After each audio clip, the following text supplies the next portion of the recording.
Hello കൂട്ടുകാരെ, ഇന്ന് ഞാൻ വന്നിരിക്കുന്നത് ബഷീർ ദിന ക്വിസുമായാണ്. നിങ്ങളുടെ സ്കൂളിൽ ബഷീർ ദിന ക്വിസ് നടത്തുന്നില്ലേ? എന്ന് നമുക്ക് കുറച്ച് ഇമ്പോർട്ടൻറ്റ് ക്വസ്റ്റ്യൻസ് നോക്കാം.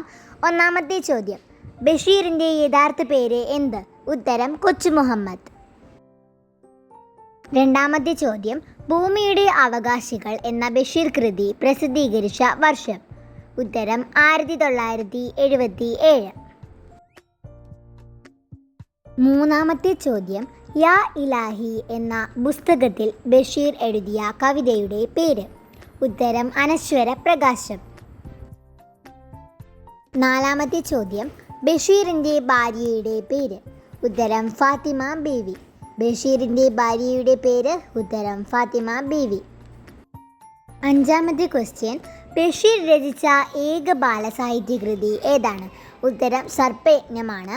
ഇത് വളരെ ഇമ്പോർട്ടൻ്റ് ആയിട്ടുള്ള ഒരു ക്വസ്റ്റ്യൻ ആണ്. ആറാമത്തെ ക്വസ്റ്റ്യൻ, ബഷീർ ഏത് സിനിമയ്ക്ക് വേണ്ടിയാണ് തിരക്കഥ എഴുതിയത്? ഉത്തരം ഭാർഗവി നിലയം. ഏഴാമത്തെ ക്വസ്റ്റ്യനിലേക്ക് പോവാം. ബഷീറിന് പത്മശ്രീ പുരസ്കാരം ലഭിച്ച വർഷം? ഉത്തരം 1982. ഇത് ഇമ്പോർട്ടൻ്റ് ആയിട്ടുള്ള ക്വസ്റ്റ്യൻ ആണ് കേട്ടോ. എട്ടാമത്തെ ക്വസ്റ്റ്യൻ, നാരായണി ഏത് ബഷീർ കൃതിയിലെ കഥാപാത്രമാണ്? ഉത്തരം മതിലുകൾ. ഒമ്പതാമത്തെ ചോദ്യത്തിലേക്ക് കടക്കാം.